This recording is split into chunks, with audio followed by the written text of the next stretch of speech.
কয়েক বছর আপনাদের এই মাহফিলে আসছি, আবার কি করবে তাড়াতাড়ি। नारे तकबीर, नारे तकबीर। सिलसिलाए हक फुरफुरा शरीफ, सिलसिलाए हक फुरफुरा शरीफ। औलादे मुजद्दिद ज़मान, औलादे मुजद्दिद ज़मान। नारे तकबीर। যাক আলহামদুলিল্লাহ, কয়েক বছর আপনাদের এই মাহফিলে আসছি, আপনাদের এই গ্রামে আসছি। এই গ্রামের প্রত্যেকটা বাপ, প্রত্যেকটা মা, প্রত্যেকটা ভাই বোন আমাকে ভালোবাসা দিয়েছে। যখনই এসেছি আপনারা জমে জমে বসেছেন, দিনের আলোচনা করেছি। আমার বাপ ভাইয়েরা যেমন শুনেছে, মায়েরাও পর্দার আড়াল থেকে বসে শুনেছে। প্রতি বছর এই দিনের বেলা এসেছি। এবারও আমার দিনেই টাইম ছিল 2টো থেকে 4টে, এখন বাজছে 5:30। 3.5 ঘন্টা লেট আমার। এরপরও যে এত মানুষ আপনারা ধৈর্য ধরে বসে আছেন, অবশ্যই শুকরিয়া আদায় করি সেই রব্বুল আলামিনের, যিনি আপনাদের দিলে এই ধৈর্য সবরটা রেখেছে। বলি আলহামদুলিল্লাহ। আমি সেই সকালে বাহির হয়েছি, একভাবেই আসছি, কিন্তু রাস্তাঘাটের ব্যাপার। আর নিশ্চয় আপনারা জানেন, আমার দেশের যেমন মহল ভালো নয়, রাজ্যেরও মহল ভালো নয়। আমরা শুনতাম গুজরাটে, উত্তরপ্রদেশে, বিভিন্ন জায়গায় ইসলাম ও মুসলমানদের উপরে জুলুম হয়। আজ দুর্ভাগ্য, আজকে আমাদের রাজ্যেতে সচক্ষে দেখতেও হচ্ছে, কত ভাই খুন হয়ে যাচ্ছে, কত ঘর উজাড় হয়ে যাচ্ছে। তো যাক, এইসব মুসিবত দিয়ে সব কিছুকে ওভারটেক করে আপনাদের গ্রামে আল্লামাই নিয়ে এসেছে দিন ইসলামের দুটো কথা বলতে। তাই অন্য বিষয়ের দিকে আমি যাচ্ছি না।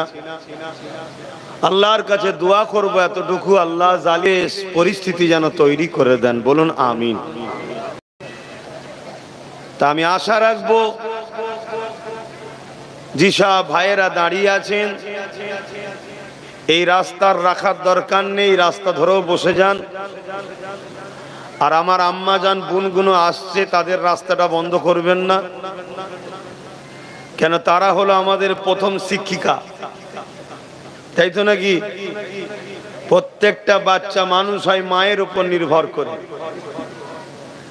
মা থেকে শুরু হয় তার চলার পথ। তাই আমার মায়েদেরও দিন জানা দরকার। তাদের যথাযথ ব্যবস্থা এই গ্রামবাসী সহযোগিতা এবং আহলে সুন্নাত ওয়াল জামাত কর্মী ছেলেদের প্রচেষ্টায় যথেষ্ট ব্যবস্থা করেছে। পর্দার সাথে আমার আম্মা জান বোনগুলো সেখানে যাবে। আপনাদের কোনো ব্যবহারে যেন আপনার ছেলের ক্ষতি না হয়। কারণ আমার অনেক দুশ্মন আছে আম্মা, আমার অনেক দুশ্মন আছে বোন। তোমরা যদি রাস্তাঘাটে ঘোরাঘুরি করো, ওইটাকে এই নিয়ে বলবে, দেখো তোমাদের আব্বাস সিদ্দিকী মাহফিল করছে আর মেয়েরা দেখো ঘুরছে। দুনিয়ায় হাজারো অন্যায় হলে মা বোন সমস্যা নাই, তোর ভাইয়ের আর তোমার বাচ্চা যা করবে ওটাই সমস্যা। তা আপনারা পর্দার সাথে যেভাবে আদবের সাথে প্রতি বছর এসেছেন, মাহফিলে বসেছেন, আপনাদের বাচ্চা আমি আলোচনা করেছি, আপনারা শুনেছেন, আপনাদের ভাই আলোচনা করেছে, আপনারা শুনেছেন। আশা রাখছি বছরও আপনারা শুনবেন। আর যেসব ভাইগুলো আসছে, মা বোনেদের দিকে ভিড় করবেন না, ওদের বসার দিকে যাবেন না। আপনাদের বসার জায়গা আমার সামনে, সামনে বসবেন, যাতে কথা বলতে সুবিধা হয়। বেশি ডায়ে বাঁয়ে যাবেন, কথা বলতে তো অসুবিধা হবে। কত ঘাড় ঘোরাবো? কি আব্বা, কত ঘাড় ঘোরাবো? তাই তোমরা এসে সামনাসামনি বসবে। কমিটির ছেলেরা খেয়াল রাখবে, আমার মা বোনেদের দিকে বেশি যেন ভিড় ছেলেরা না করে। আর যারা দাঁড়িয়ে আছো, বসো বসো। বসো, একটু উঁচু করে দেবে, নিচু নয়, উঁচু করে দাও, একটু উঁচু করে ঘিরে দাও। আলোচনার দিকে যাচ্ছি, সকলে প্রাণ খুলে উচ্চ আওয়াজে দরুদ শরীফ পড়েন। আল্লাহুম্মা সাল্লি আলা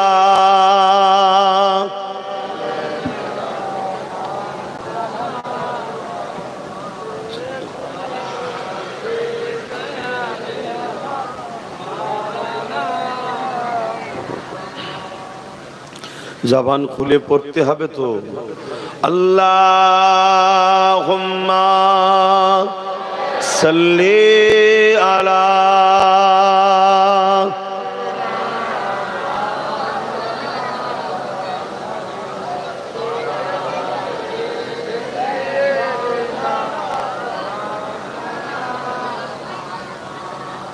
أعوذ بالله من الشيطان الرجيم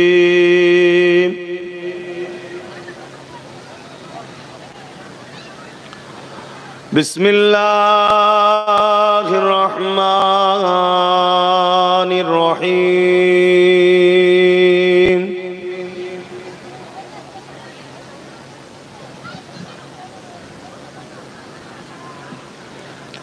الحمد لله الحمد لله نحمده ونستعينه ونستغفره ونؤمن به ونتوكل عليه ونعوذ بالله من شرور أنفسنا ومن سيئات أعمالنا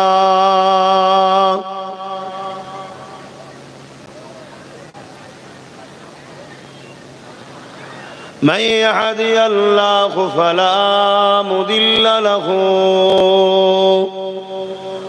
ومن يضلله فلا هادي له ونشهد أن لا إله إلا الله وحده لا شريك له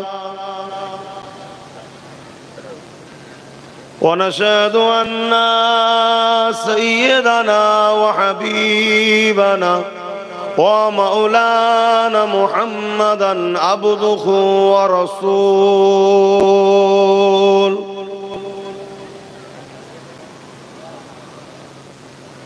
أما بعد فيا أيها الحاضرون رحمكم الله قال الله تعالى في كلام المجيد والفرقان الحميد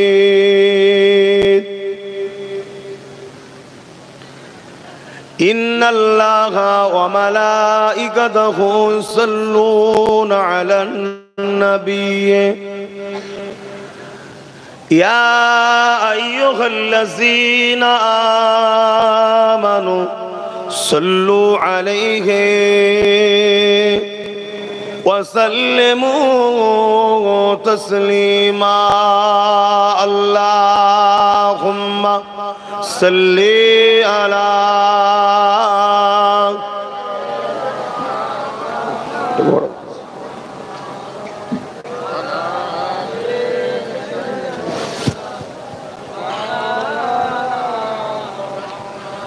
محبتي اللهم صل على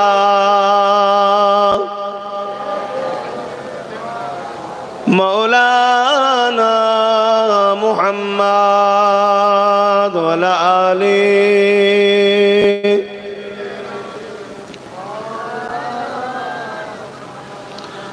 शादा है महशर में लब्बई लब्बई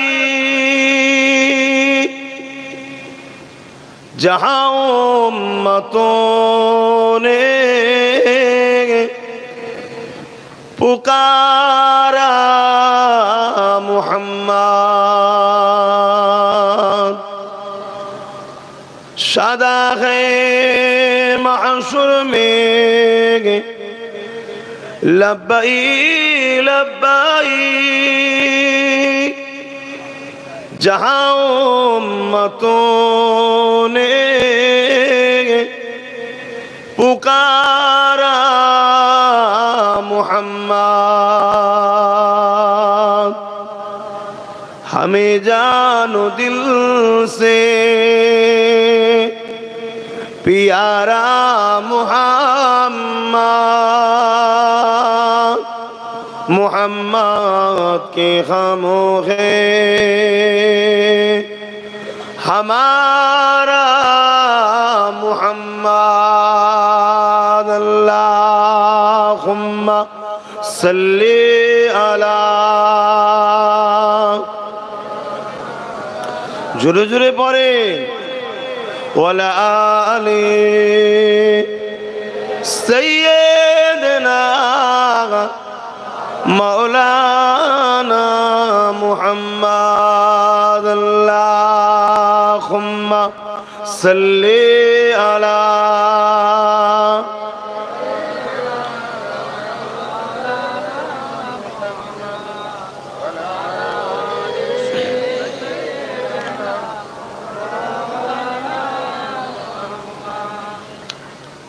मददगार जिसी का रसूले खुदा हो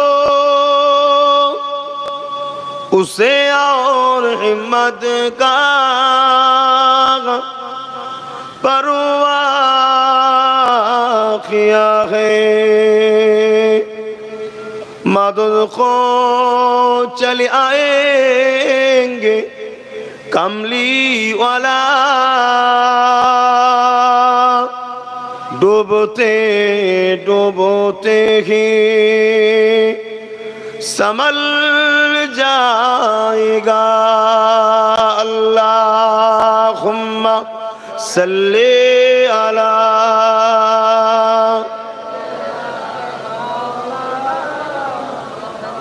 वला आले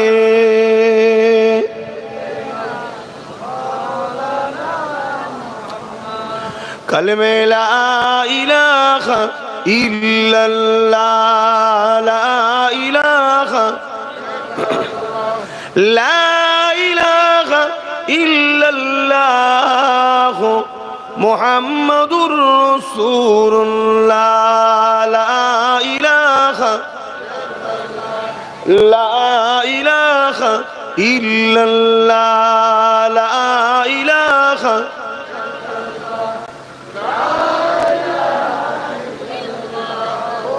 मुहम्मदुर रसूलुल्लाह हस्बी रब्बी जल्लल्लाह मा फी क़ल्बी खैरुल्लाह हस्बी रब्बी जल्लल्लाह मा फी क़ल्बी खैरुल्लाह नूर मुहम्मद सल्लल्लाह हक़ ला इलाहा इल्लल्लाह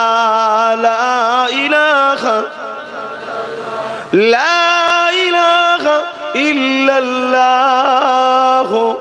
मुहम्मदुर रसूलुल्लाह अल्लाहुम्मा सल्ली अला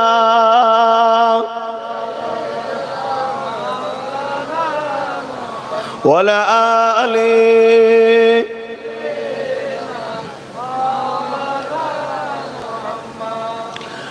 وقال الله تعالى في كلام المسيح والفرقان الحميد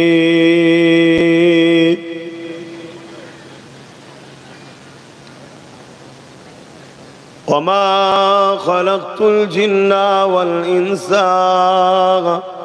إلا ليعبدون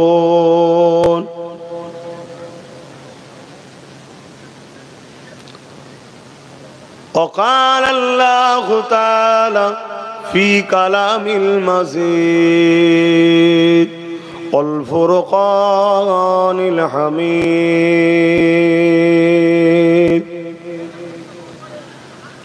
قل إن كنتم تحبون الله فاتبعوني يحببكم الله ويغفر لكم ذنوبكم والله غفور رحيم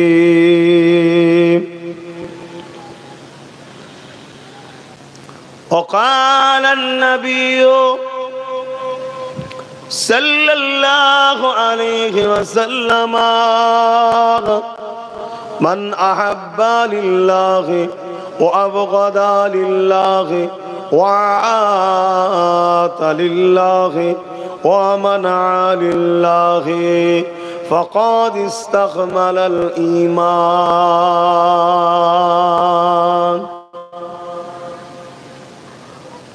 সকলে জবান খুলে বলি আলহামদুলিল্লাহ। তাম বিশ্বজুড়ে যেখানে ফিতনা ফাসাদ হচ্ছে সর্বসময়, মহান রব্বুল আলামিন আল্লাহ দয়া করে আমাদেরকে সমস্ত খারাপি থেকে, সমস্ত বিপদ আপদ থেকে, সমস্ত বড়াই থেকে দূরে সরিয়ে জান্নাতের বাগানে আল্লাহ বসতে দিয়েছে, তাই সকলে খুশি না বেজার?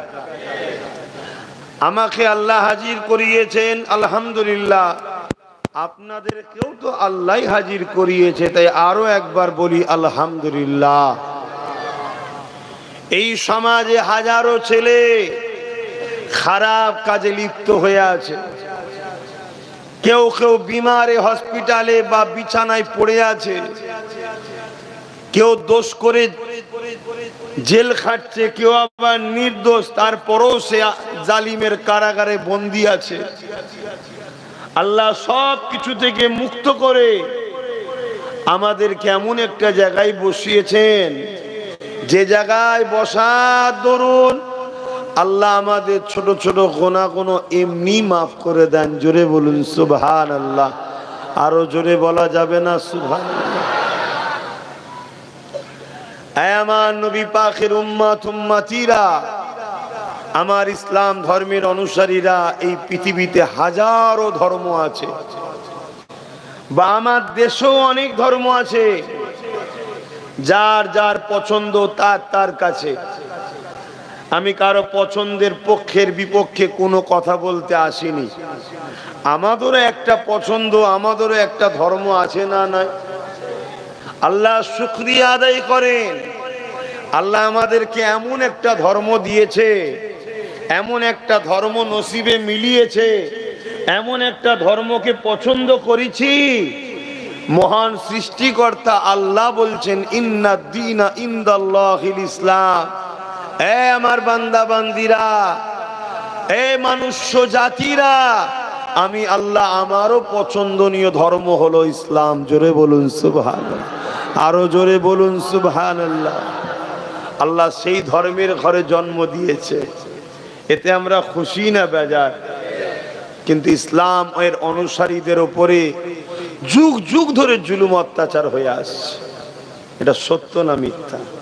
কারণটা কি? কারণ কি?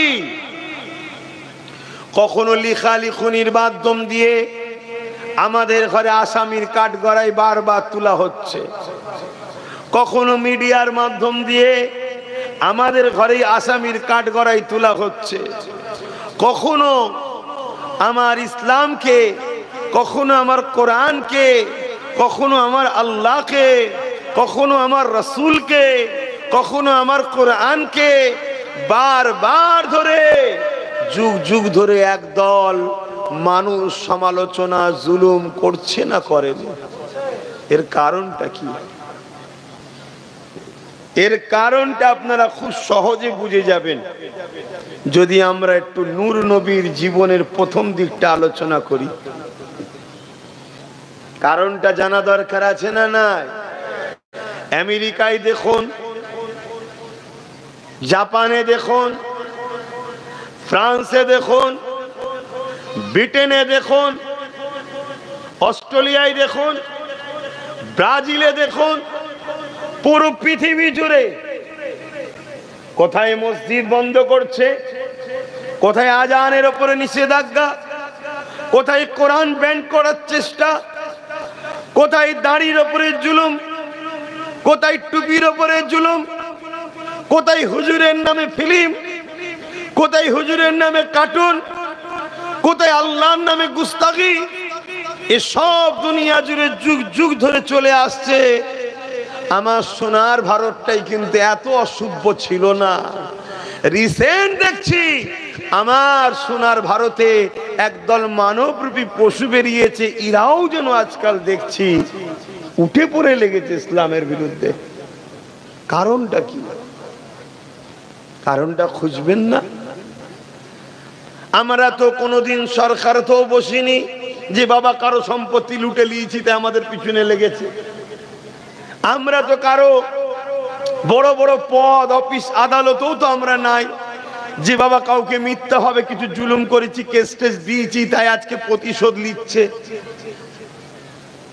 উপরন্তু আমরা আমাদেরই দোষে দীর্ঘ বছর ধরে গোলামির জিন্দেগি তো কেটিয়ে আসছি।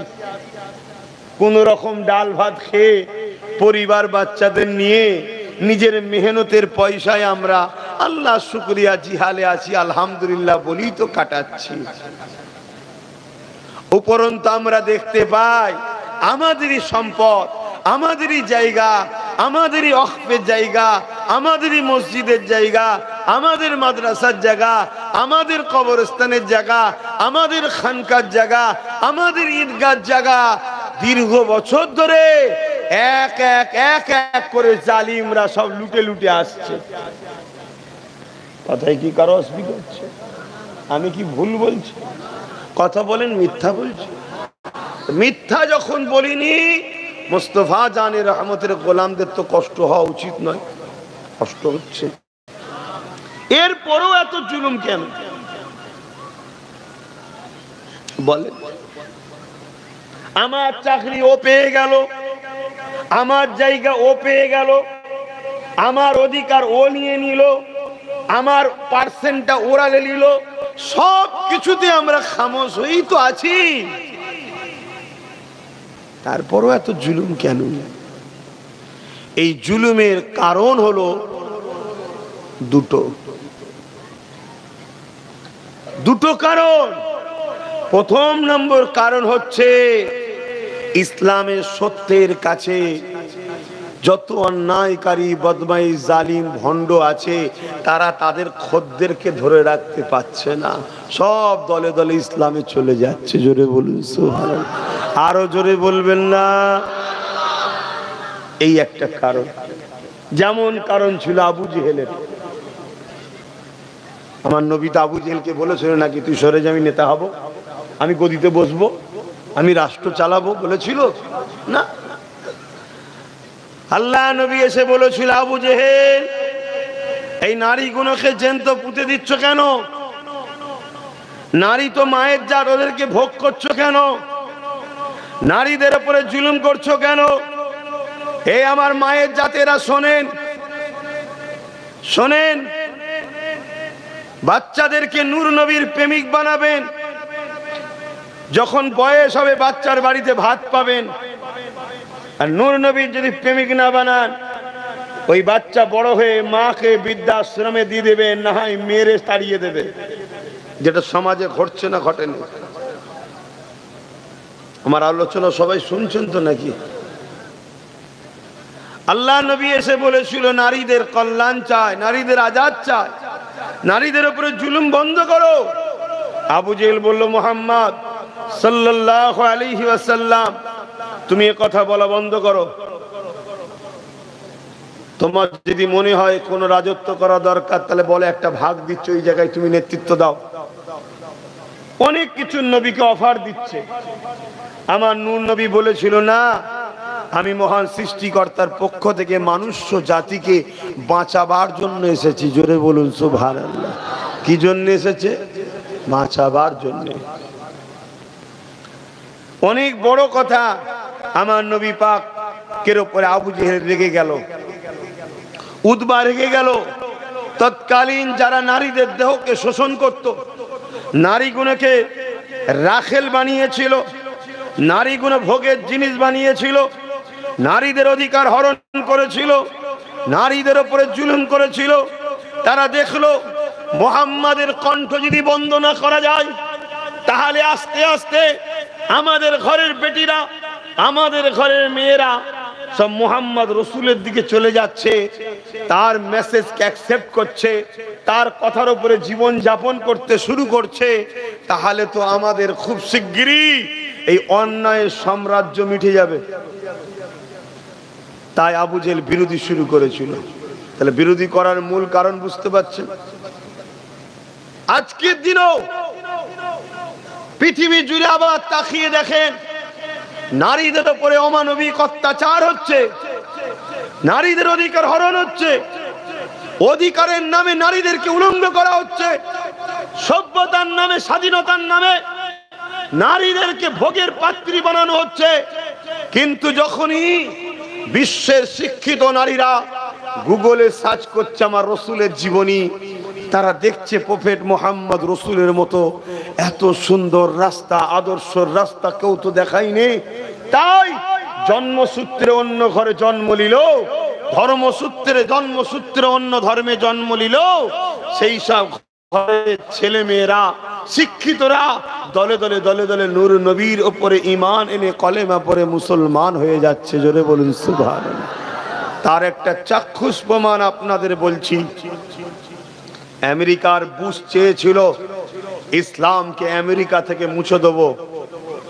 আল্লাহর হুকুম, বুশেরই কন্যা ইসলাম কবুল করে কোরআনের হাফেজা পর্যন্ত হয়েছে। জোরে বলুন সুবহানাল্লাহ। পর্দা করেছে, নিকাব করেছে, কেন? সে আমার রসুলের জীবনী পড়েছে, সে কোরআনকে রিসার্চ করছে, দেখছে আমার সৃষ্টিকর্তা আমাকে তো রাস্তার পাথর বানায়নি যে আমি রাস্তায় পড়ে থাকবো।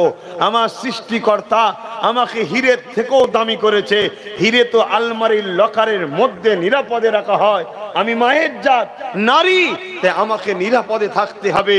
না হয় আমার দেশে যে নারীর উপরে জুলুম চলছে, প্রতি 1 সেকেন্ডে একটা করে নারী আমেরিকায় ধর্ষিত হয়, প্রতি 1 মিনিটে একটা করে নারী খুন হয়, তাহলে আজকে সেই নারীরা নিজেদের ইজ্জত বাঁচাবার জন্য, নিজেদের জান বাঁচাবার জন্য রাস্তা খুঁজছে। রাস্তা কোনো জায়গাতে তারা পাচ্ছে না, সব রাস্তাতে যে দেখছে খুন, ধর্ষণ, মার্ডার। তখন নূর নবীর জীবন আদর্শ দেখে তারা দেখছে এ থেকে বাঁচার উপায় হলো ইসলাম। জোরে বলুন সুবহানাল্লাহ। আরো চিৎকার দিয়ে বলুন সুবহানাল্লাহ, আরো উচ্চ আওয়াজে বলুন সুবহানাল্লাহ। জন্মসূত্রে তো মুসলমান আমরা, তাই ইসলামের উপরে দরদ বড় কম। খুঁজতে তো হয়নি, তালাশ তো করতে হয়নি, মেহনত করে তো বার করতে হয়নি, তাই এর উপরে গুরুত্ব বড় কম। তাহলে একদল দুশ্মন বুঝে আসছে। এই শুনছেন, যারা নিজেদের ঘরে মানুষের প্রভু সাজাতে চায়, যারা গরিবদের গলায় গোলামের শিকল বেঁধে তাদের গোলাম বানিয়ে রাখতে চায়, যারা নারীগুলোকে তাদের নফসের খোরাক বানাতে চায়, ভোগের পাত্রী বানাতে চায়, তারা আজকে উঠে পড়ে লেগেছে ইসলামের বাণী, কোরআনের বাণী, সভ্যতার বাণী, মানবতার বাণী, মুহাম্মদ রসুলের দেখানো রাস্তাকে যেমন করে হোক রুখতে হবে, মিটাতে হবে, বন্ধ করতে হবে। না হয় আমাদের এই মিশন চলতে চলতে অনেক দূর এগিয়ে যায়, কিন্তু আবার নূর নবীর বাণী আলোয় আলোকিত হয়ে ওই রাস্তা ভেঙে চুরমার হয়ে আবার ইনসাফের জগৎ পৃথিবীতে জেগে ওঠে। জোরে বলুন সুবহানাল্লাহ। তাই তারা উঠে পড়ে লেগেছে, কিন্তু সমস্যা একটা জায়গায়, সমস্যা একটা জায়গায়। তারা যতই চেষ্টা করো, আমি আপনাকে বড় চ্যালেঞ্জের সাথে বলছি, আলহামদুলিল্লাহ, অহংকার না শুকরিয়া আদায় করে বলছি, আল্লাহ আমাকে নূর নবীর ঘরে জন্ম দিয়েছে, সেই বংশে, সেই ঘরের সন্তান আমরা। দাদা পীরের আওলাদ, সিদ্দিক আকবরের খুন হয়ে বলছি, বিশ্বাস করুন, ইসলামকে মিটাবার চেষ্টা যুগে যুগে হাজারো আবু জেহেল, হাজারো ফেরাউন, হাজারো নমরুদ, হাজারো সাদ্দাত যুগে যুগে চেষ্টা করেছে, তারা মিটে গেছে। ইসলাম ছিল, আছে, তবে কিয়ামত পর্যন্ত থাকবে। জোরে বলুন সুবহানাল্লাহ, আরো চিৎকার দিয়ে বলুন আল্লাহু আকবার, বলুন আল্লাহু আকবার। ইসলামকে মিটাবার কোনো মা তার সন্তান পয়দা দেয়নি, শুনছেন তো নাকি? কিন্তু সমস্যাটা অন্য জায়গায়। সমস্যা হচ্ছে আমরা তো মিটে যাচ্ছি। সমস্যাটা কোথায়? আমরা তো মিটে যাচ্ছি। কারণটা কি? কারণটা মন দিয়ে শুনবেন বাপ, যদি না শোনেন ঠকতে হবে। পেটের জন্য মালদায় ছুটে আসিনি, আমি বলছি, আগেও বলেছি, আজও বলছি, পেটের জন্য মালদায় ছুটে আসিনি, নূর নবীর উম্মতদেরকে বাঁচাবার চেষ্টায় ছুটে এসেছি। আর বাঁচতে গেলে আপনাকে নূর নবীর কথাই অনুযায়ী চলতে হবে। আমি ওই রাস্তাটা শুধু দেখিয়ে দিচ্ছি। তারা হাজারো চেষ্টা করে আমাদের ঘরের যুব সমাজকে গান দিয়েছে, যাত্রা দিয়েছে, ফাংশন দিয়েছে, খেলার নামে নিয়ে গিয়ে অর্ধ উলঙ্গ নারীর নাচ দেখিয়েছে, পিকনিকের নামে হারাম, আল্লাহর নাম ছাড়াও অন্য নামে জবাই করা কাটা চিকেন বা বিভিন্ন পশুর গোশত খাইয়েছে, যাতে করে আমার নবীর উম্মত গুলোর ঈমান নষ্ট হয়ে যায়। এরপরেও তারা দেখছে মুসলিমিও হলো একদল লোককে তো আমরা এখনো পারলাম না, একদল লোককে পারলাম না। কেন? তাদেরকে হাজারো লোক যে গানে ডাকলেও যায়নি, ফাংশনে ডাকলেও যায়নি, যাত্রায় ডাকলেও যায়নি, ফ্রিতে খাবার দিলেও খাইনি, ভিক্ষা দিলে লাইনে। এদেরকে মিটাতে হবে, এদেরকে মিটাতে হবে। এদেরকে মিটাবার জন্য নতুন একটা পরিকল্পনা শুরু হয়েছে। ওই পরিকল্পনার জন্য আজকে আমরা মূলত ধ্বংসের মূল কারণ হয়েছি। সেই পরিকল্পনা হলো মুনাফিক পরিকল্পনা। কি পরিকল্পনা? মুনাফিক। একটু বলুন, মুনাফিক। কেননা পৃথিবীর ইতিহাস হলো, চিঙ্গিস খান বলে একটা রাজা এসেছিল। অনেক যুবক ছেলে পড়েছে, একটু সারা দেবে, নাম শুনেছো তো নাকি? চিঙ্গিস খান। তার কোনো খবর আছে এখন? তার অস্তিত্ব, তার ছেলে পুলে কোনো খবর নেই। সেও পরিকল্পনা নিয়েছিল যে আমি আমার সাম্রাজ্যকে টিকাতে গেলে আমার বাধা হয়ে দাঁড়াচ্ছে ইসলামের আলো, জ্যোতি, নূর। জোরে বলুন সুবহানাল্লাহ। 1 লক্ষর উপরে নারীর শারীরিক নির্যাতন করেছিল। কত? 1 লক্ষর উপরে। 1 থেকে 1.5 কোটির উপরে মুসলমানকে হত্যা করেছিল। শুনে রাখো, লক্ষ লক্ষ উলামাদের ঘরে কেটে তাদের মাথা দাজলা নদীতে ফেলেছে। ওই দাজলা নদীর পানিটা পর্যন্ত লাল হয়ে গেছিল। সেই দাজলা নদী কিছুদিন আগে দেখে এসছে আমি ইরাকে গিয়ে। কথা বুঝে আসছে? রক্তে লাল হয়ে গেছে, এত মেরেছে। কিন্তু সেই চিঙ্গিস খান মিটে গেছে। ইসলাম আজও 250 কোটি মানুষ মানে। জোরে বলুন সুবহানাল্লাহ। আরো জোরে বলবেন না? আজও ইসলামে কোটি কোটি হাফেজ, আলেম, উলামা রয়েছে। জোরে বলুন সুবহানাল্লাহ। তারা চিন্তা করছে মিটানো যাচ্ছে না কেন? হালাকু খান নাম শুনেছেন? বলবেন তো, নাম শুনেছেন কি? হালাকু খানও চেষ্টা করেছিল, মিশরকে উজাড় করে দিয়েছিল। মুসলমানদের মাথার কল্লাগুলোকে নিয়ে বড় বড় রাজপ্রাসাদ তৈরি করেছে। এই ইতিহাস শোনাচ্ছি, শুনছেন না শোনেন না? এতে অনেকে আবার অসুবিধা হবে, বুঝতে পারছেন না? হ্যাঁ, যারা তোমাদেরকে প্যারালাইসিস রুগী বানাতে চাইছে তাদের অসুবিধা হবে। আরে এ তো জাগাচ্ছে, আমি তো ঘুম পড়িয়ে রেখেছি, এ তো জাগাচ্ছে, অসুবিধা হবে। অসুবিধা হলে কি করবে? আমার দুশ্মনী করবে। আমি ঠিক করেছি, তোরা কিচ্ছুই করতে পারবি না। কথা বুঝে আসছো না? নাই? হ্যাঁ। তো হালাকু খান মিশরের উজাড় করে দিয়েছে, মুসলমানদের মাথার খুলি দিয়ে বড় বড় রাজপ্রাসাদ তৈরি করেছে। তাহলে কত মুসলমান মেরেছে বুঝতে পারছেন? তারপরেও ইসলাম মিটেছে। জোরে বলে। আজও আমি চ্যালেঞ্জ দিয়ে বলছি,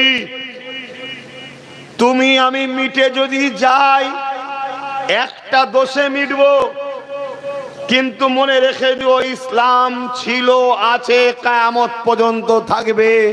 হালাকু খান মিটে গেছে, ইসলাম আছে। চিঙ্গিস খান মিটে গেছে, ইসলাম আছে। বুশ মিটে গেছে, ইসলাম আছে। হতভাগা আকবর মিটে গেছে, ইসলাম আছে। আরে শোনো জালিম, ইসলামের হিফাজতের মালিক খোদ সৃষ্টিকর্তা আল্লাহ। জোরে বলুন সুবহানাল্লাহ। আঙুলটা তুলে বল আল্লাহু আকবার, সকলে বল আল্লাহু আকবার। কিন্তু আজ একটা সমস্যা বড় ভয়ানক হয়ে আসছে, ওই সমস্যাটার কথা একটু আলোচনা করব, শুনবেন না? দুনিয়ার জালিমরা রিসার্চ করে দেখছে, চিঙ্গিস খান এত মারার পরও 250 কোটি আজও মুসলমান রয়েছে, এবং যারা ইসলামের পিছনে লেগেছে, আমেরিকা বলেন, ফ্রান্স বলেন, ব্রিটেন বলেন, এই সব দেশে দলে দলে যুবক যুবতীরা ইমানে নূরের কালেমা পড়ে ইসলামের ছায়া তলে দ্রুত ঢুকে আসছে।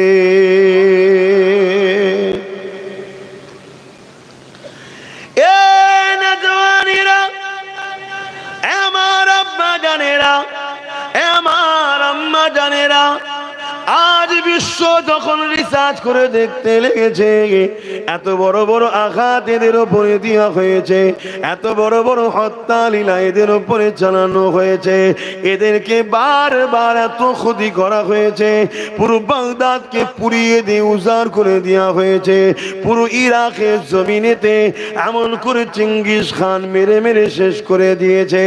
এইভাবে বিশ্ব জুড়ে এদেরকে বারবার ক্ষতি করা হয়, বারবার মিটানোর চেষ্টা করা হয়, তথাপিও কোন পাওয়ারের জোরে এরা আবার উঠে দাঁড়িয়ে যায়। এদেরকে তো রাজ ক্ষমতা দেওয়া হয়নি, এদেরকে তো প্রশাসনিক ক্ষমতা দেওয়া হয়নি, এদেরকে তো বিভিন্ন দরবার দপ্তরে বসানো হয়নি। এরা বেকার গরিব খেটে খাওয়া মানুষ, এরা সমাজেমী মানুষ, এরপরও এরা বারবার বারবার কি করে উঠে দাঁড়ায়। এদের ওপরে কত সুনামি আনা হয়েছে, এদের ওপরে কত জুলুম অত্যাচার চালানো হয়েছে, তথাপি এদেরকে মিটানো যায় না। কোন পাওয়ারের জোরে এরা দাঁড়িয়ে যায়? দুনিয়ার প্রত্যেকটা জালিম রিসার্চ করে দেখে নিয়েছে, এদের হৃদয়ে একটা পাওয়ার আছে, ওই পাওয়ারের কাছে দুনিয়ার সব পাওয়ার মিটে যায়। ওই পাওয়ারের কাছে পরমাণু পাওয়ারও কিছু নয়, ওই পাওয়ারের কাছে আমেরিকাও কিছু নয়, ওই পাওয়ারের কাছে ব্রিটেনও কিছু নয়, ওই পাওয়ারের কাছে পৃথিবীর সমস্ত জালিম এক জায়গায় হয়ে গেলেও কিছু নয়। ওই পাওয়ারটার নাম হলো ঈমান, ঈমানের পাওয়ার। আরো জোরে বলুন সুবহান। কিসের পাওয়ার? ঈমানটা কি জিনিস? বারুদ দিয়ে তৈরি করা নাকি? পরমাণু বোমার যে সব মেটেরিয়াল আছে সেগুলোতে তৈরি করা নাকি? কি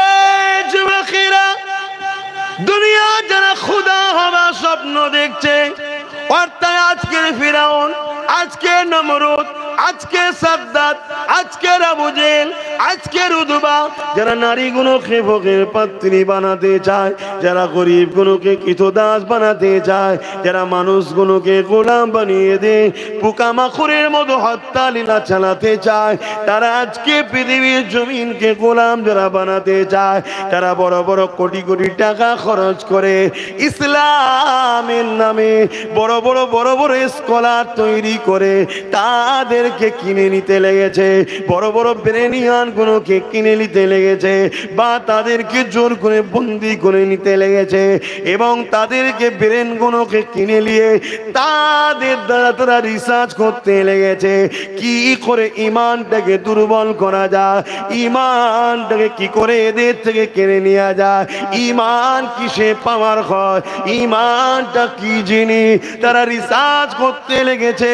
ওই সকল স্কলাররা যারা অর্থের লোভে বিক্রি হয়েছে, ওই সকল মুফতি মৌলানা আলেমরা যারা অর্থের লোভে বিক্রি হয়ে গেছে, তারা পরামর্শ দিতে লেগেছে ইমান দুটো জিনিসের উপরে দাঁড়িয়ে আছে, একটা হলো নবীর প্রেম আর একটা হলো নবীর আদব। এদের দিল থেকে নবীর প্রেম আর আদবকে কেড়ে নাও, তাহলে এরা দুর্বল হয়ে যাবে। এ যুবকেরা, তরুণেরা, বাপেরা, এই দুনিয়া জমিনে আমাদের যুবকদের ঘরে গান দিয়ে, যাত্রা দিয়ে, ফাংশন দিয়ে গুনাহগার বানিয়েও মিটাতে পারছে না। কেন? গুনাহ আলাদা জিনিস, ঈমান আলাদা জিনিস। তাই ঈমানকে লুটার জন্য তারা নতুন করে পরিকল্পনা তৈরি করেছে। হুবাহুব আলেমের নাই, হুবাহুব মৌলানার নাই, হুবাহুব মুফতির নাই, হুবাহুব পীর সাহেবের নাই, বিভিন্ন জায়গাতে তারা ছেড়ে দিয়েছে।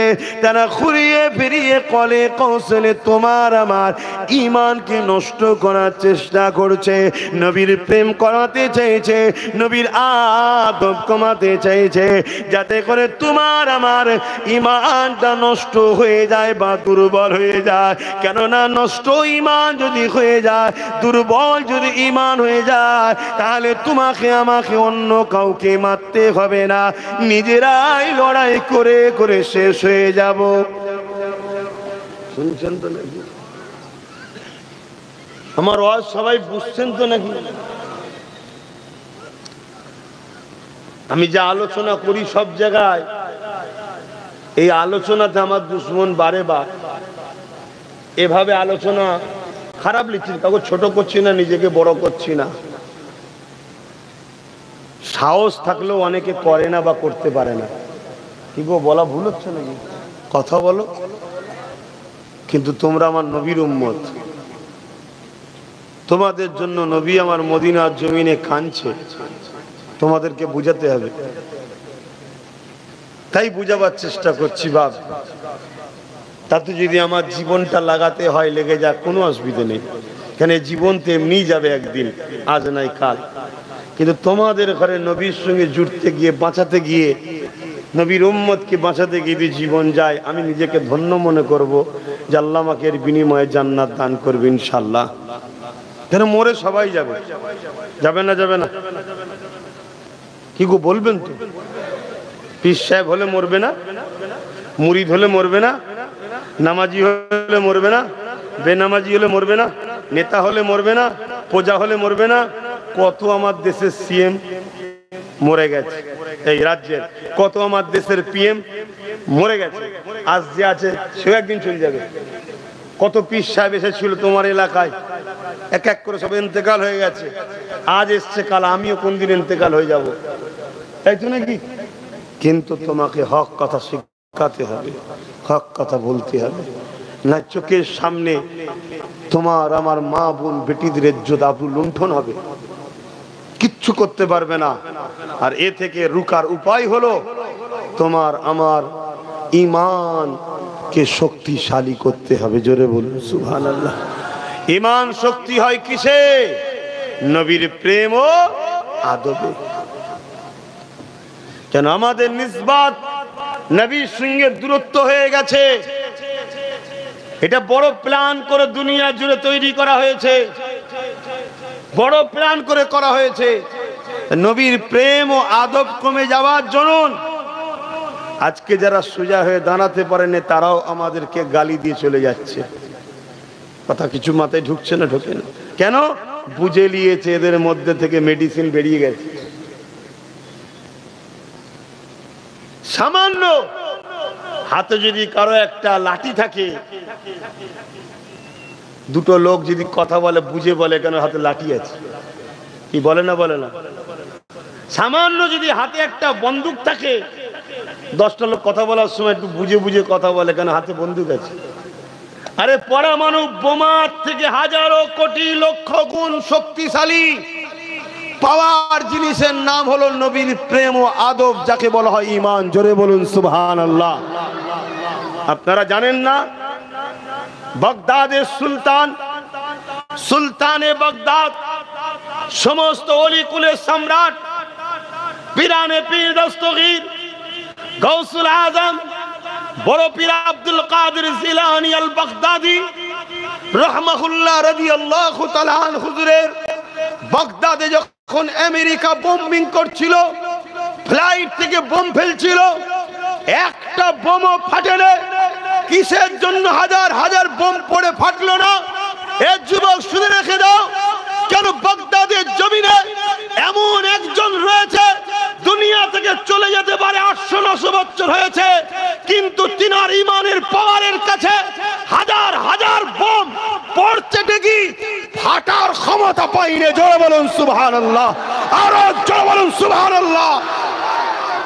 আর আজকে আমরা এত মুসলমান, এত মসজিদ, এত নামাজ, এত রোজা, এত হজ, এত যাকাত, এরপরও আমার মসজিদকে লুটার ধান্দা, আমার মাদ্রাসা ঢোকার ধান্দা, আমার কবরস্থান লুটার ধান্দা, আমার কওমের বেটিদের উপরে জুলুম, আমার কওমের বেটি বোরখা পরে স্কুলে যাবে তাকে বারকত দেওয়া হবে, আমার কওমের ছেলে দাঁড়িয়ে রাখবে চাকরি দেবে না, আমার কওম। কেন? আমরা সব প্রেমের দিক দিয়ে ভাটা পড়ে গেছে। আমি কি ওয়াজ করছি বুঝছেন তো নাকি আপনারা? আনায় বেকার বোকা হবে বাপ। তাহলে বলুন, দুটো গল মানে কি বলে ওয়াকিয়া, দুটো প্লেন বলে চলে যায়, ওগুলো খারাপ নাই, ভালো। দুটো প্লেন ওয়াকিয়া বলে দিই, এই হয়েছে এই হয়েছে, দুটো মহব্বতের কথা বলে চলে যায়। শুধরে যান। ইতিহাসের পাতা তারা খুলেছে, আপনারা কি কখনো খুলে দেখেছেন? এ নওজওয়ান তরুণেরা, বাপেরা, মক্কা জমিনে যখন আমার নবী পাকের উপরে জুলুম বেড়েছিল, আমার আল্লাহ বা ইজাজত দিয়েছিলেন, হাবি আপনি ইয়াসরিব মদিনাতে চলে যান। অনেক লম্বা কথা, মদিনার জমিনে আমার নবী চলে গেলেন। মদিনার জমিনে গিয়ে নবী আমার দ্বীনের কথা মানুষকে শোনায়। এই খবরটা বুঝে উতবা সাইবার কাছে চলে গেল।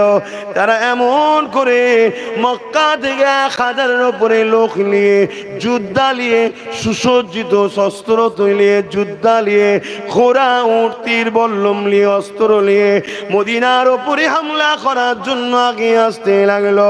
আমার নবী পাক সাল্লাল্লাহু আলাইহি ওয়াসাল্লাম খবর পেয়ে গেলেন। আল্লাহ নবী তাই সাহাবাদেরকে বললেন, এ বাবা সাহাবারা, চলো তো বাবা, চলো চলো বাবা, মদিনার উপরে জালিমরা আক্রমণ করতে আসে, তাদেরকে মদিনায় ঢুকতে দেওয়া যাবে না। কেননা মদিনায় যদি ঢুকে পড়ে, তাদের তো ঈমান নাই, তাদের মধ্যে দয়া মায়া নাই, তারা বাচ্চাদের উপর জুলুম করবে, নারীদের উপরে জুলুম করবে, মদিনার উপরে অনেক আঘাত দেবে। বাবা চলো তাদেরকে ওখানে ডিফেন্স করব, মোকাবেলার জন্য নয়, তাদেরকে মদিনায় ঢুকার আগে আমরা রুকে দেব। ইসলামে জুলুম করা হারাম, ডিফেন্স করা ইসলামে ফরজ। কি ফরজ? এবার ডিফেন্স করতে গিয়ে আপনাকে যদি নিজের জান বাঁচাবার জন্য সামনে ওয়ালার মোকাবেলা করতে হয়, ওটা জায়েজ। কথা মাথায় ঢুকছে না? ঢোকে না। কিন্তু তুমি আগ বেরিয়ে কারোর উপরে জুলুম করবে, অত্যাচার করবে, হারাম, চলবে না। বুঝতে পারলাম?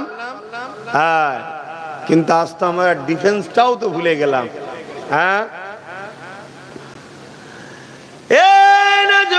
তরুণেরা, আল্লাহ নবীর কথা শোনার পর মাত্র 313 জন নবী পাকের পাশে দাঁড়িয়ে গেল। 313 জনের হাতে কোনো অস্ত্র নাই, 313 জনের হাতে খাজুরের ডাল রয়েছে, 313 জনের কোনো ঘোড়া উট নাই, তারা খালি পায়ে হাঁটতে লেগেছে। আহারে বড় গরিব ছিল, কিন্তু এইদিকে যাদেরকে ডিফেন্স করতে যাচ্ছে, যাদেরকে মদিনার উপরে হামলা করা থেকে রুখতে যাচ্ছে, তাদের সংখ্যা ছিল 1000-এর উপরে। তাদের হাতে অস্ত্র ছিল, তীর ছিল, বল্লম ছিল, তারা সুসজ্জিত লোহার ড্রেস পরে যুদ্ধ আসতে লেগেছে, উটের পিঠে ঘোড়ার পিঠে চেপে। এই যুবকেরা হঠাৎ করে এমন করে সাহাবারা যেতে লাগলো, আমার নবী পাকের সাথে বদর নামক স্থানে এসে তাদের সঙ্গে দেখা হয়ে গেল। আল্লাহ নবী তাদেরকে রুখতে বললেন, তাদেরকে বললেন মদিনার উপরে যাওয়া যাবে না, হামলা করা যাবে না। এ যুবকেরা, তরুণেরা, বাপেরা, তারা শুনলো না। আমার নবী সাহাবাদের উপরে তীর ছুটতে লাগলো, তরবারের আঘাত দিবার জন্য আগে আসতে লাগলো। অনেক বড় কথা, মূল জায়গাটা বলতে লেগেছে। নবী আমার দোয়া করতে লেগেছেন, আল্লাহ সবেই 313 জন রয়েছে, এই বিশাল কাফিলার মোকাবেলা এই 313 জন, তার মানে এক একজনের উপরে 3 জন 4 জন করে পড়বে। আল্লাহ আপনার সাহায্য ছাড়া হবে না। এ যুবকেরা, তরুণেরা, বেড়া লড়াই বিশাল লেগে গেল। এই যুবকেরা, তরুণেরা, জান বাঁচানো ফরজ। এই লড়াই হতে হতে হতে হতে দেখা যায় 313 জনের হাতে এমন করে 1000-এর উপরে সুসজ্জিত যোদ্ধা যারা ছিল, তারা পরাজিত শুধু হয়নি, পালাবার রাস্তাও খুঁজে পায়নি। আরো জোরে বলুন সুবহান। অস্ত্র জোরে জিতেছে, লোক সংখ্যা বেশি ছিল। এটা সরাসরি দেন, গায়ে বডি বিল্ডার ছিল নাকি? কিসের জোরে জিতেছে? ঈমান, ঈমান, ঈমান। কেন নবী বলেছেন, হকের পক্ষে দাঁড়ালে মৃত্যুর আগে আল্লাহর জান্নাতটা দেখতে পেয়ে যাবে। তারা আল্লাহর উপরে ভরসা করে জানের ময়া করেনি, পরিবার বাচ্চার ময়া করেনি। এ যুবকেরা, হকের পক্ষে দাঁড়াতে হবে, এটাই ছিল তাদের নেশা। হকের পক্ষে থাকলে কামিয়াবি হওয়া যাবে। এই জন্য আল্লাহ তাদের এই ঈমান ভালোবাসার জোরে তাদেরকে কামিয়াবি, বিজয় আল্লাহ দিয়েছে।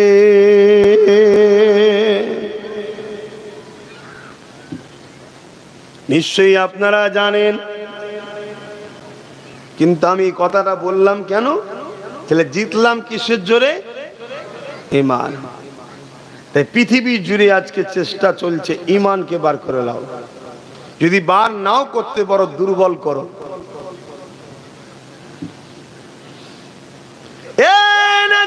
তরুণেরা, তাই একটাই মেসেজ দিয়ে যাচ্ছি, আল্লাহ নবীকে মোহাব্বত করেন, আল্লাহ নবীকে পিয়ার করেন, নবী পাকের সঙ্গে আদব ও ভালোবাসার সম্পর্ক জোরেন।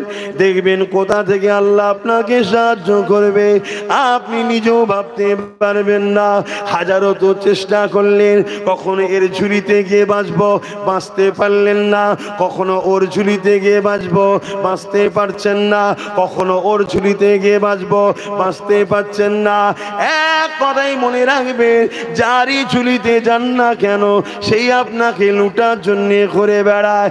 আপনি দুনিয়ার সবাইকে ছেড়ে দিয়ে আমার নূর নবীর কদমে আসুন, আমার নবীকে পেয়ার করুন, আমার নবীকে মোহাব্বত করুন।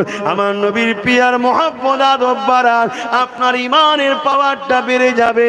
আপনি জবান খুলতে দেরি হবে, আল্লাহ আপনার দোয়া কবুল করতে দেরি করবে না। এই যুবকেরা, তরুণেরা, নিশ্চয়ই আপনারা জানেন মসজিদে আকসা নিয়ে পৃথিবী জুড়ে নতুন করে বলার কিছু নাই। তারপরও স্মরণ করিয়ে দিই, এই মসজিদে আকসা নিয়ে পৃথিবী জুড়ে আবার হই হই হতে লেগেছে। এই মসজিদে আকসা নিয়ে এর আগেও অনেকবার হই হই হয়েছে। ফারুক আজমের জমানাতেও হয়েছে। হযরতে ফারুক আজম সেলিফিয়া রোমানীয় সৈন্যদের বিরুদ্ধে মোকাবেলা করে আল্লাহর ঘর মসজিদে আকসাকে উদ্ধার করেছিল। দিল। এই যুবকেরা, তরুণীরা, বাপেরা, হাজরাতে এমন করে দেখা যায় দীর্ঘদিনের পরে আবার ওই মসজিদে আকসা মুনাফিক মুসলমানদের কারণে আবার চলে যায় সেলিবিয়া সৈন্যদের হাতে। মনে রাখবেন, আমাদের মধ্যে যে মুনাফিক মুসলমান রয়েছে ওদেরকে যদি চিনতে না পারে আমরা বারবার ঠকেছি, আগামী তো ঠকতে হবে। এই তারিখ গুলোকে জানুন। এই মসজিদে আকসা ওমর ফারুকের ওসিলায় আল্লাহ পাক উদ্ধার করেছিলেন, আজাদ করিয়েছিলেন রোম সম্রাটের হাত থেকে, রোম সাম্রাজ্যের হাত থেকে। কিন্তু তারপরে আবার মুনাফিকদের পাল্লায় পড়ে ওই মসজিদে আকসা আবার সেলিবিয়ারা দখল করে।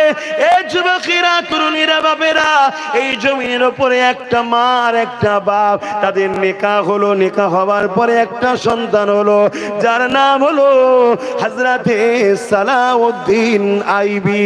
তিনি যখন বছর বয়স ছিলেন, এই যুবকেরা বাজারে গিয়েছে নিজের চাচার সাথে। বাজারে যাবার পরে মসজিদের মেহরাব কেনার জন্য গেছে। ওই মেহরাব কিনতে গিয়ে একটা সুন্দর মেহরাব পছন্দ হয়েছে। চাচাকে বলতে লেগেছে, চাচা যান, ওই মেহরাবটা আপনি কেনেন, আমাদের মসজিদে লাগাবো। দোকানদার বলতে লেগেছে, এ বাবা বালক ছেলে, ওই মেহরাবটা বিক্রি নয়, ওই মেহরাবটা আমি গিফট করব। তাকে কাকে গিফট করবে? যে কিনা ওই মেহরাবটা মসজিদ আকসায় লাগাতে পারবে।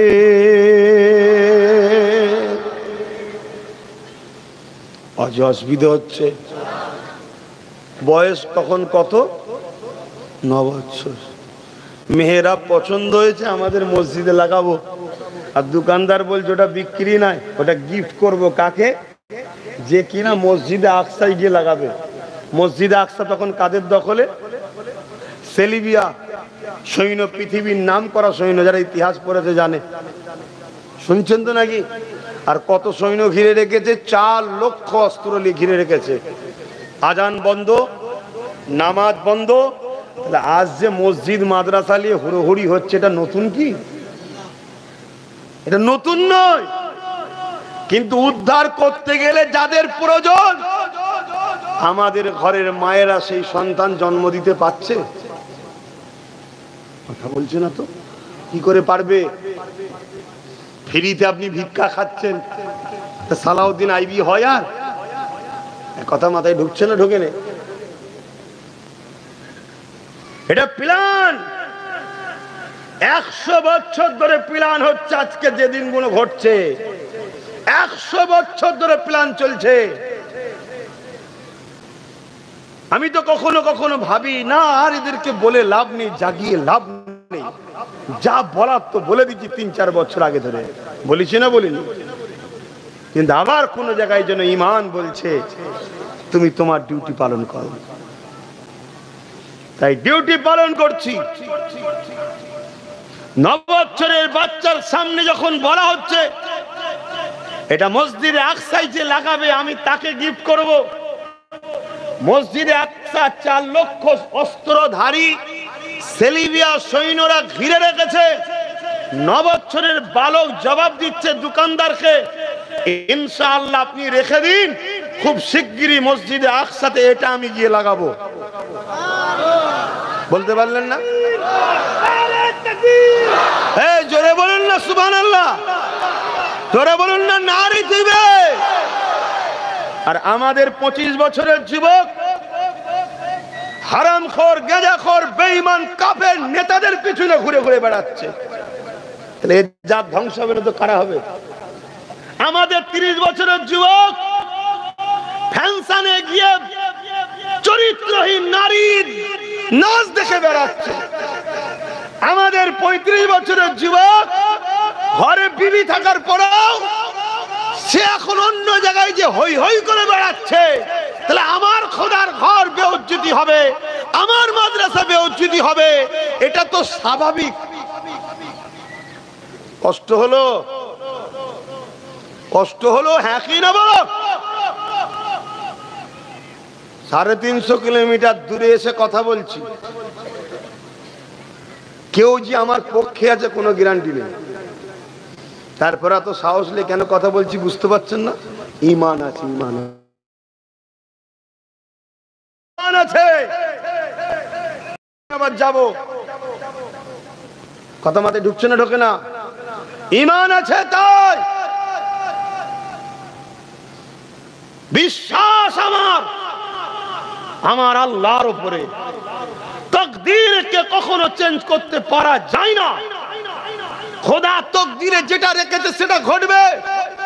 কিন্তু যতদিনের জিন্দেগি খোদা দিয়েছে, চেষ্টা করছি খোদা তোমার গোলামি করার, তোমার দাসত্ব করার, তোমার হাবিবের গোলামি করার, হক কথা বলার, সমাজকে বুঝাবার চেষ্টা করছি। যুব সমাজ, তোমার এই বেঈমান সুদখোর মুনাফিক ছদ্মবেশী সেকুলার মার্কা, বাইরে মুসলমান ভেতরে কাফের, এই সবল নেতাদের পিছনে ঘোরা তোমার দিন নয়। এখন তোমার উচিত নিজের পায়ে দাঁড়াও।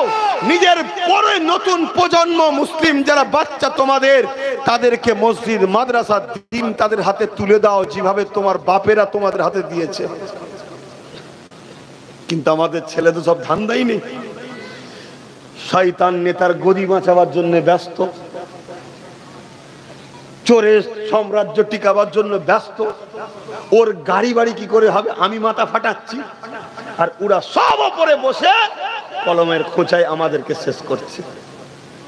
কথা কি ভুল হচ্ছে? ওরাই আমার আল্লাহর নামকে ব্যানারে ঝুলাবে, ওরাই আমার নবীর নামকে ব্যানারে ঝুলাবে, ওরাই আমার নবীর কার্টুন তৈরি করবে, ওরাই আমার ইসলামের বিরুদ্ধে ছোট বড় কথা বলবে।